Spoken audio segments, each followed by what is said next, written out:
All right. Thank you so much, Kaiju. We're gonna say, unfortunately, Outlandish isn't able to make it. He wasn't feeling all that great, so we'll be proceeding with the interview without him. But he did do an amazing trap and bass house set. Oh my god. Yeah, I loved it. It was so good. I was impressed, seriously. Yes. Same here. Same here. Wow.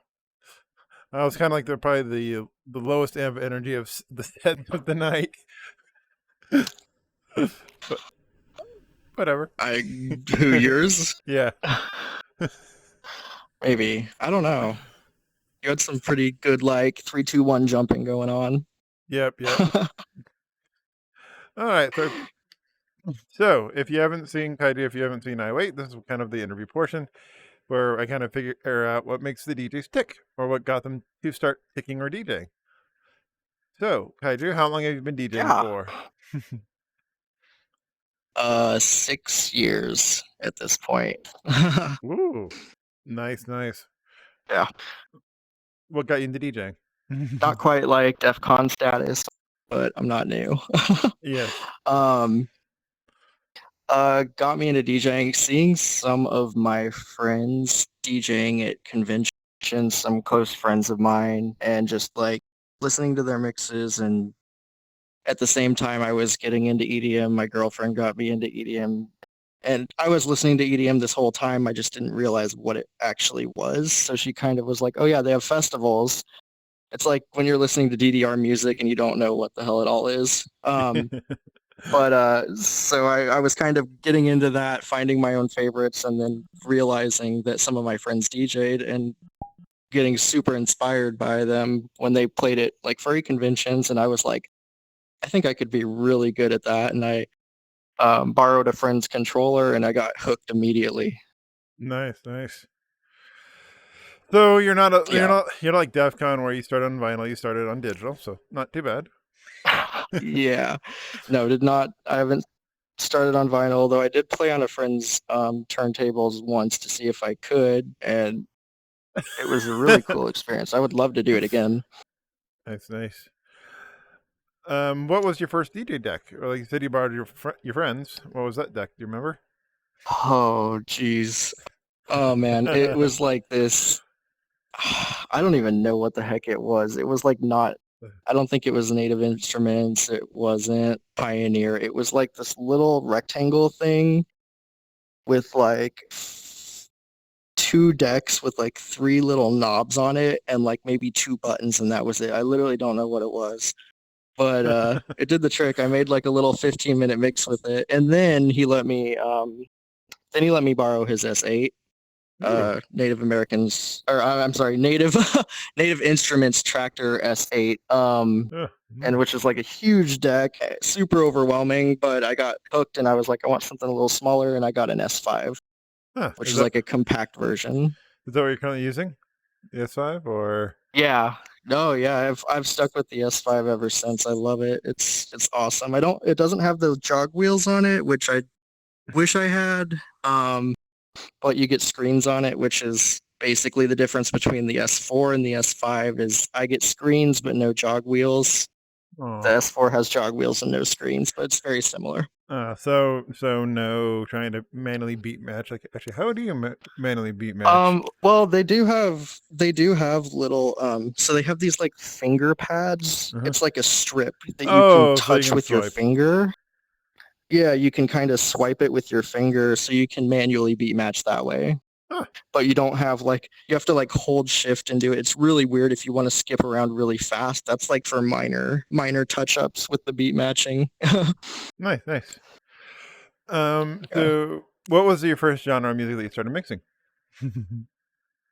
Trap. It's that was like the first genre that I fell in love with EDM and got super into, and I just kind of expanded from there. Like, but that was my first thing, was always just like festival trap, big trap sounds like Carnage, Loud Pack, Nightmare, RL Mm, Grime, all that.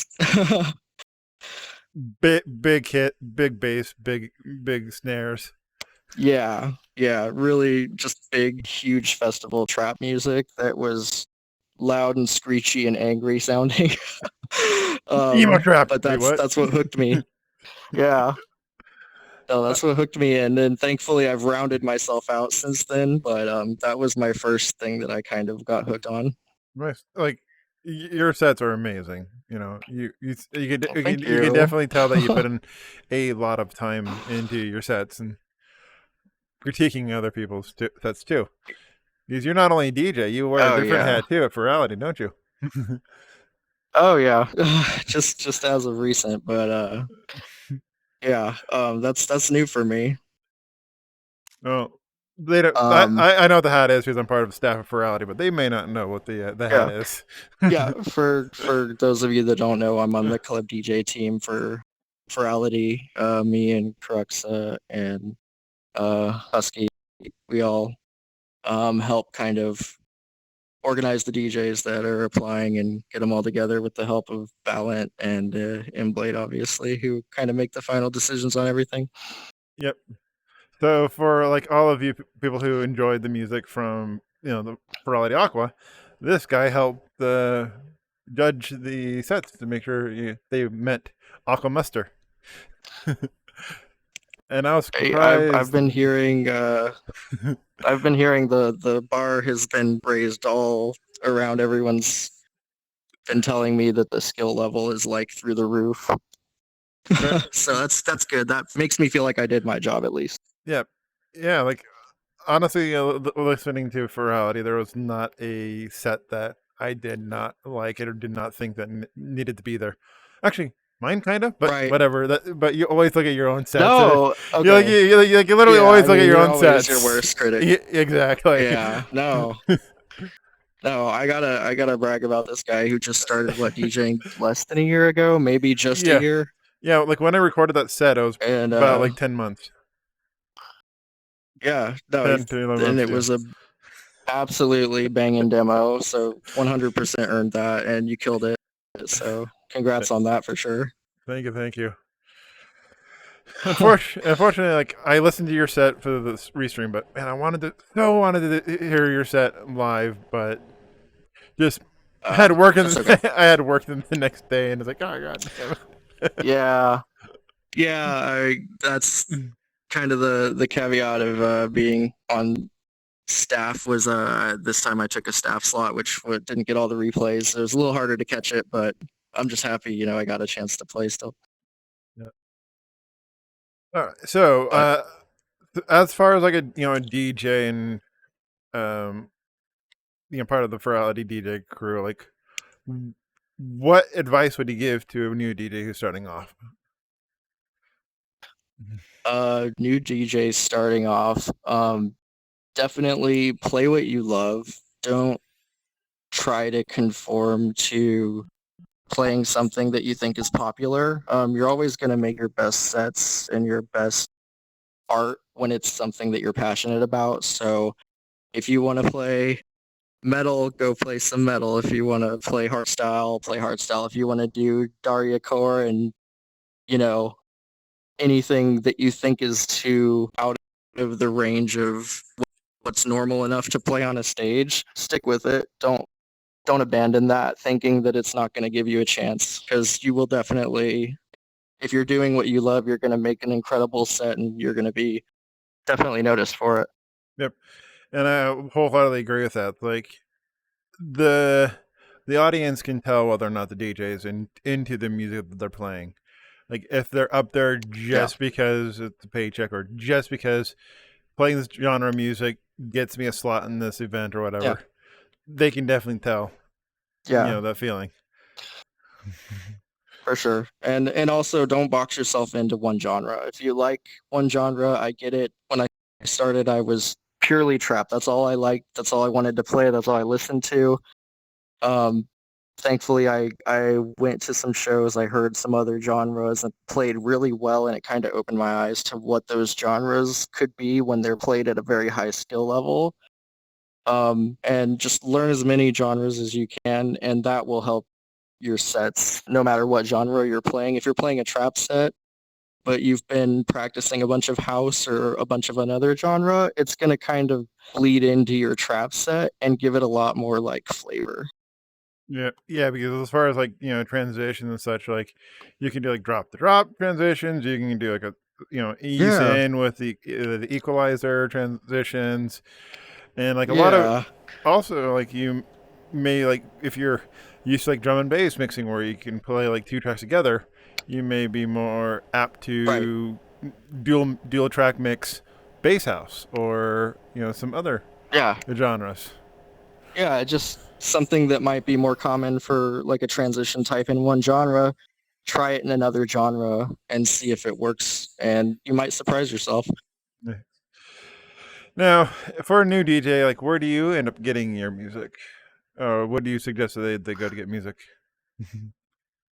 So I mean, obviously, you can buy your music on Bandcamp, all that stuff. What I like to do when I still do to this day getting music, if you go to SoundCloud, there's a lot of artists, not like the big name. You're not going to see Martin Garrix doing this, but like there's a lot of really good people who are producing music and throwing it on SoundCloud that are lesser known that drop straight up download links to their songs, like their WAV files or their MP3s, or if it's not a straight download link, it'll take you to like one of these gateways where you just put like your email, you follow they'll say, hey, follow my Instagram or follow my SoundCloud. They'll make you do something like that, but then they'll give you the track.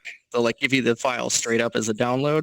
You can make a fake email or whatever if you're worried about that, but like there's a lot of ways to get a lot of free music, so you don't have to dump like a ton of money into it when you're just starting out. Nice. Now you start out with a deck. Which software do you currently use, or what did you start off with? I've always used Tractor Native Instruments.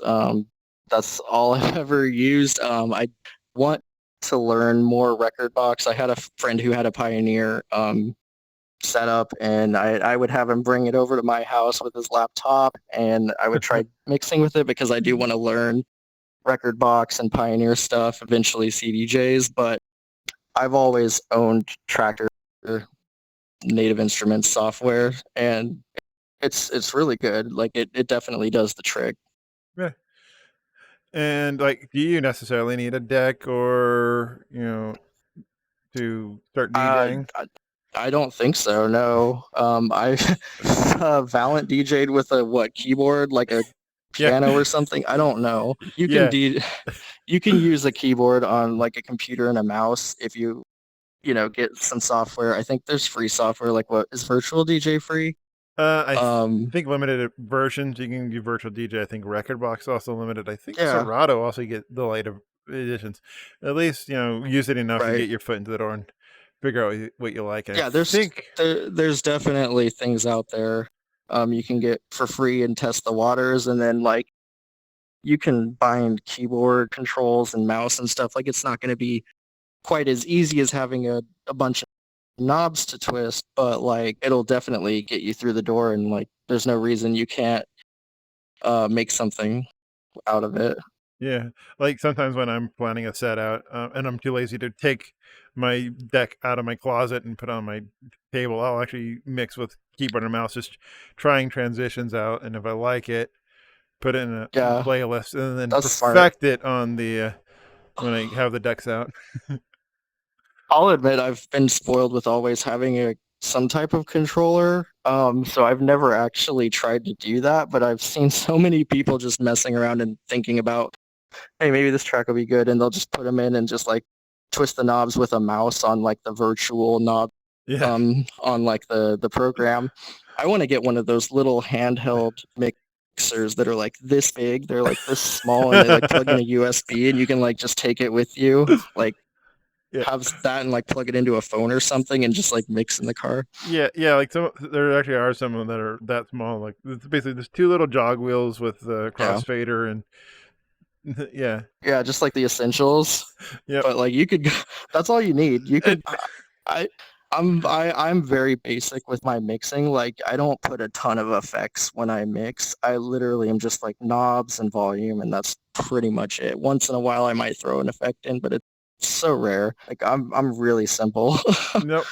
And sometimes simplicity actually works really well. Like that's for me. It's like I could probably snap off of most of my, or remove most of my knobs on my deck and be fine because I only use really hmm the two faders for the left and the right track, Yeah. and then I use the Right. volume, or not the volume, but the bass mixer, or the, Yeah.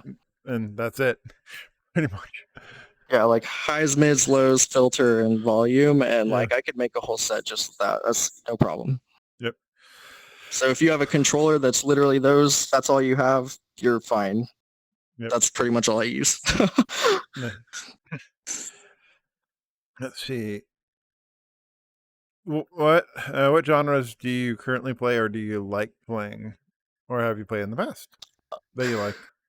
Currently, okay, so started with pretty much only playing trap. Through a series of events of seeing, like I said, people that play those genres on a crazy level. Like I saw, who was it? God, I saw like Dash Berlin once, and he like blew my mind, and I was like, "Whoa, trance, holy cow!"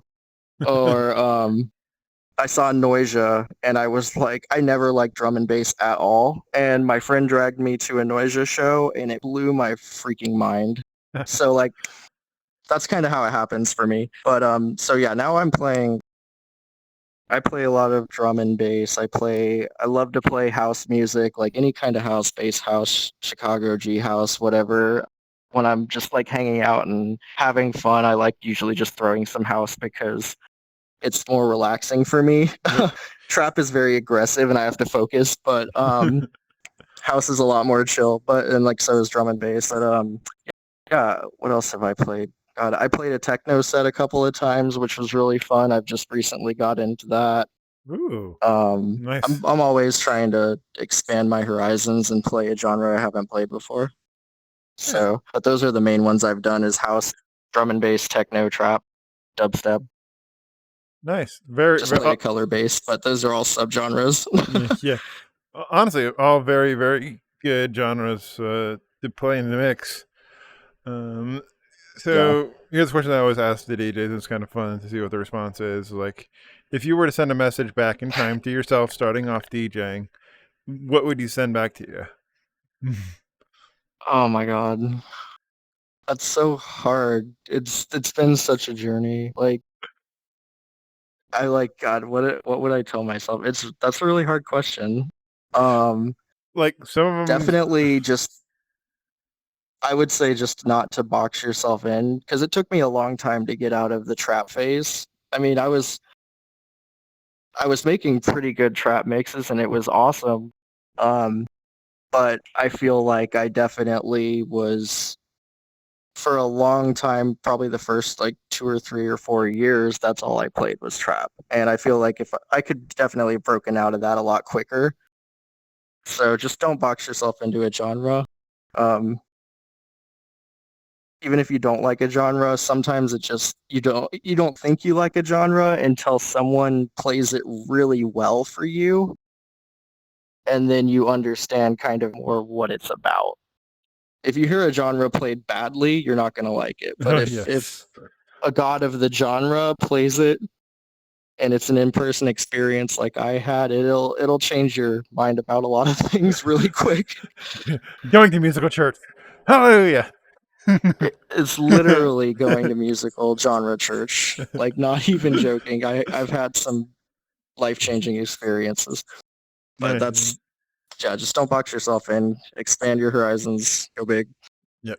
The box. We don't like the box. Get rid of the box. No, I don't like boxes. Yeah. Well, they're good to keep your stuff in, but not to live in. Yeah, not to put yourself in, just your stuff. Any other things you want to add, or regarding DJing, or actually, so since you are on the other end of the applying to major events and such, what Yeah. advice would you give to someone who has applied and has not been accepted? It's so funny that you actually asked that because that's something that I was going to touch on just now. Because that's a huge bummer, obviously, for anybody. But it doesn't always mean that you're not doing well. It doesn't mean that you're not qualified a lot of the times. Um, just don't stop. Keep trying. It sounds so like cliche. It sounds so generic, like a cookie cutter response. Everyone says that, but I'm dead serious. Like you'll get your shot to play for sure. There's a lot of events right now, but there's so many people that are learning how to DJ that have been inspired by one thing or another, especially since the virtual world's blown up, that there's a lot of people that are new and upcoming that just started DJing like a year ago. So there's, like it or not, there's a lot of competition out there, and there's only so much time in a day or a night or an evening. So just because you don't get picked doesn't mean that you're not good enough. It just means sometimes there's not enough time slots, and to just keep applying, and maybe you'll get the next one. Mhm. But yeah, just don't try not to get discouraged. I know it's hard not to, especially at an event you really want to play at, but honestly, don't let it get you down. Yep. We've had people that have applied at Ferality. They got to play at Luma. They didn't get selected for Legends for whatever reason, and that's a huge bummer for them. But they still applied at Aqua and they got back in. So like Mhm. that doesn't, just because you drop off and don't get in an event doesn't mean you're done for. Just N- keep going. Nice, nice. Now, just to kind of put it in perspective, how many DJs actually applied, if you can remember, for Ali Aqua, and what was the amount accepted? Was it like 27 or 24 accepted? Um, there were 24 regular DJ slots for Aqua. It's been increasing every time I've Poor, every Ferality. There's more and more DJs poor applying. Rapson. But yeah, luckily we're staying at 24 slots, which is more manageable than 40 whatever Luma was. Um, but it was 24 slots. There were 175 applications, I think, which I think I'm trying to go off my memory, but I ran this number a couple of times. I think it's like 14%, 15% acceptance rate. Not because nobody else was qualified to get in, just because literally there were only 24 slots and there were so many people that applied from all over the globe. So yeah, it was a lot of applications, and I would not be surprised if we break 200 on the next one at all. That means I got more competition for next time. Bring it. It's yeah, it's we're trying to think of ways to give more opportunities, but it's I can't say anything towards that yet. No. And honestly, like if you like with my tip, like if you don't get into the major events, there's a lot of smaller VR clubs out there that you can talk about and try to get Oh into. yeah, Like that's the reason why I opened up iWait, absolutely. is to give that opportunity for people who don't Yeah, normally have, go into them like, hey, come on to right. this event. Let's figure out what makes you tick and try to give you some guidance on how to best proceed. Yeah, no, absolutely. There's events, obviously Ferality is kind of the goal for a lot of people. That's their kind of end game when it comes to online DJing. But there's things like this. This happens weekly? Yep. Placeholders every 2 weeks Yep. normally. 5 But nights every last Saturday. There's tons of opportunities all over the place, and you might not have a custom world and light show, but you're going to get experience. You're going to get exposure. You're going to get opportunities to like show people what you have and like play your music, which is, for me, that's kind of the point of it, is for the love of the music. You want to share what you can come up with and share it with other people. So there's a lot of opportunities outside of one or the other to yeah, play. Definitely look around. yeah, and those are just like kind of like the And furry you started events. with placeholder too. Yep, Like exactly. that was your beginnings of it was at Placeholder Club. Yep, Placeholder Club. And my first 2 sets with Placeholder Club, I did not know what the heck I was doing as far as audio mixing. Like on my end, it sounded fine when I was recording, but Yeah. when I was because I have to record the OBS. Well, I have a 7-point surround sound system, and OBS is only recording Right. the left and the right channel, and my sound system is set up to divert all low frequencies to the subwoofer, which was not being recorded. So it's basically like somebody took the bass filter and just went, no, what bass? What's that? Nope, no bass for you. But that's the beauty of these events is they happen very often. It's a regular thing. There's a lot more slots. There's a lot more opportunities for new DJs to come in, and you don't have to be perfect. If you can come and mess up, like I literally, this set I just played, like there was a lot of messy mixing that I did because I was just kind of doing it on the fly, and there's a lot of places that were very, very messy in my own but I'm also the most critical person of myself, just like Yeah. But you're not going to get hung for having a big train wreck of a mess of a set. Like you're still going to get more opportunities to play. It's not going to be a bad thing. Just go try. Yep. Yeah, and then as far as like the events that we mentioned, Placeholder, Vibe Night, Plurality, those are the furry events. But if you go for non-furry events, there's IBT. Oh God. There's tons. THC, the House Club. You got Cannon Cove, DDVR. Like there is a multitude of opportunity out there for brand new DJs to start.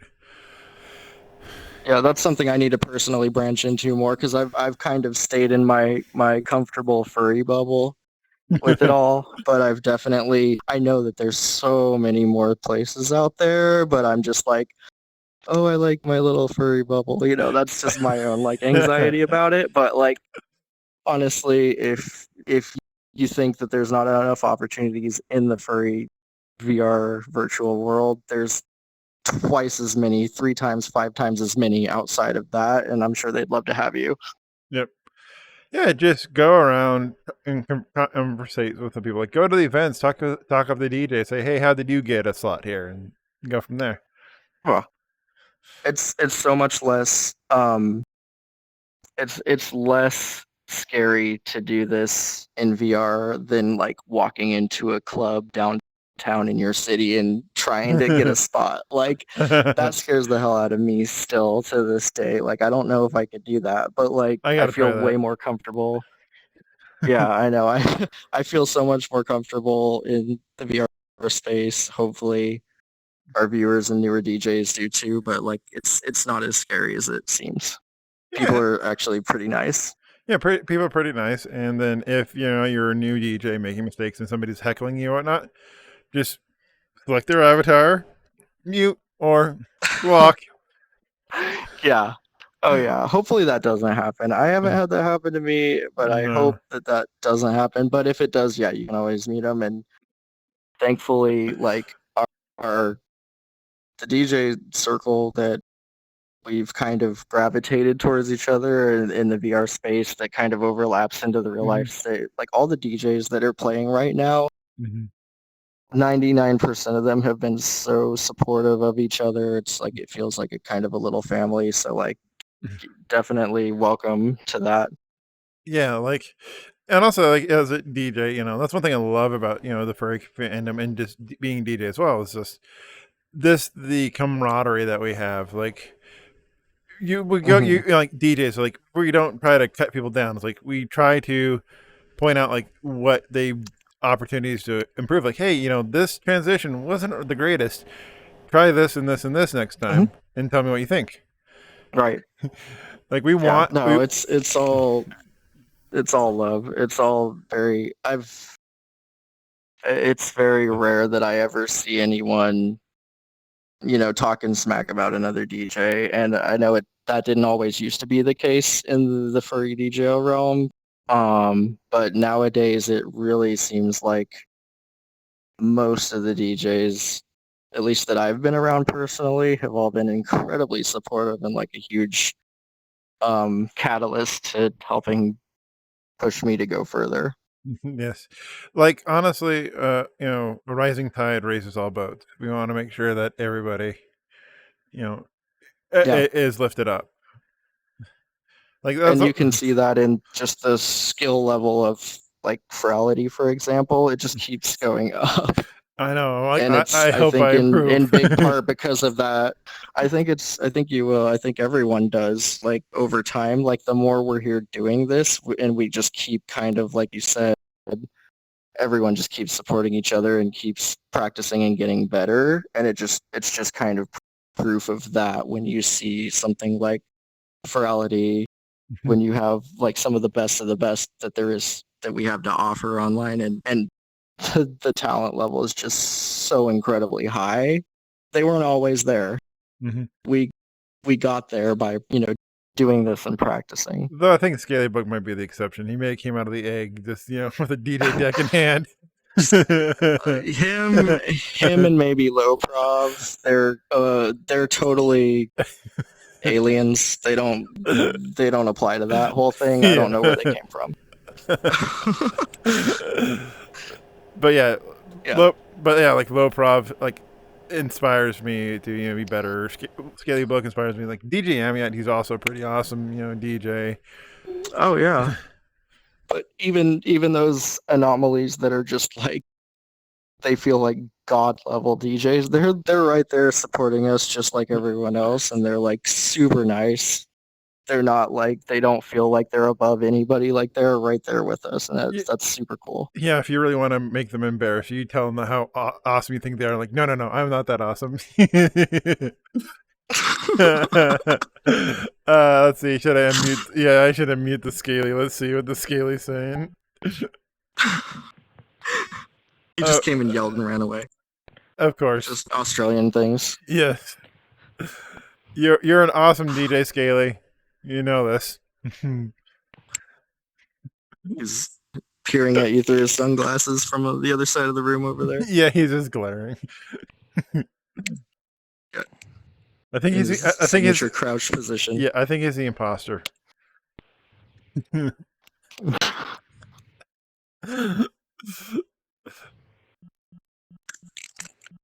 All right. So, anything else that you want to add to? I honestly, I don't think I have anything. I know that you're trying to fill time because we don't have the other DJ here, but Yeah, I don't know what else to say. No, we're good. We're good. We're good. It's actually usually about the same length of time that we do double interviews, anyways.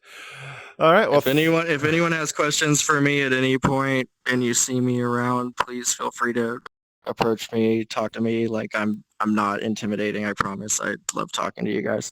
He may look big and muscly and intimidating, but he's a softy at heart. I can look not. I could look like this is way less intimidating. See? Yeah, that's adorable. Goblin. Kobold. Yeah. But yeah, so thank you all for staying around for the interview. Like as I've been saying, like anybody can DJ. It just takes that time and effort to put in for like anything in life that's worth doing. It takes time and energy. And honestly, until next week, I wait with you.